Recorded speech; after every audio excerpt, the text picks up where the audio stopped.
So এতিয়া এইটো আকৌ এবাৰ চাই লৈছোঁ, অৰ্ডাৰ প্ৰেক্টিছ কৰি লৈছোঁ আমি। এইটো এতিয়া যদি নমেনক্লেচাৰ কৰিব লাগে, ফাৰ্ষ্ট আমি ডাইৰেক্ট নাম্বাৰিং কৰিম।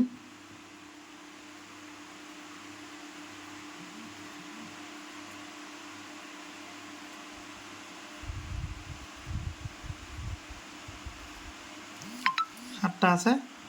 তো এতিয়া বস্তুটো হ'ল আমি এইটো কেনেকৈ এনচাৰটো উলিয়াম। ফাৰ্ষ্ট থিং হৈছে আমি প্ৰথমতে গ্ৰুপকেইটা চাম। এই গ্ৰুপটোত আছে, এই গ্ৰুপটোত আছে, এইটো এটা গ্ৰুপ আছে, ডাবল বন্ড 3টা আছে। চবতছে প্ৰথমটো চোৱা, 1 2 3 4 5 6 7, 7টা বস্তু আছে। তো হেপ্ট হ'ব সেইটো গম পালে, আৰু ডাবল বন্ড থাকিলে লাষ্টত ইন থাকিব সেইটো গম পালে। এতিয়া নাম্বাৰিংটো কেনেকৈ কৰিলা, গোটেইকেইটা চালা। আটাইতকৈ সৰু নাম্বাৰ কোনটো ইয়াত থকা, 2 নেকি? নহয়, 1 আতকৈ সৰু নহয়। তো আমি ওপৰৰ লাইনটো চাম আৰু তলৰ লাইনটো ইগন'ৰ কৰিম, অকল ওপৰৰ লাইনটো চাম। তো ওপৰৰ লাইনটোত প্ৰথম গ্ৰুপত থকা সৰু নাম্বাৰ হৈছে 1, ছেকেণ্ড গ্ৰুপত থকা সৰু নাম্বাৰ হৈছে 3, আৰু এটা গ্ৰুপ আছে নহয়, থাৰ্ড গ্ৰুপত থকা সৰু নাম্বাৰ হৈছে 5, 1 3 5। আৰু কেইটা গ্ৰুপ আছে?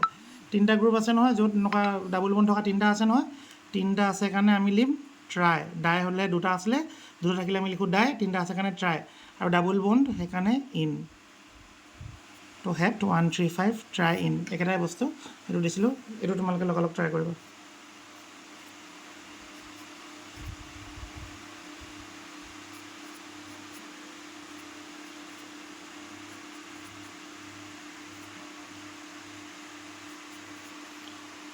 এইটো 1 2 3 4 5 6 7 8 9, এইটো তোমালোকে ট্ৰাই কৰা, ভালকৈ চাই লওঁ।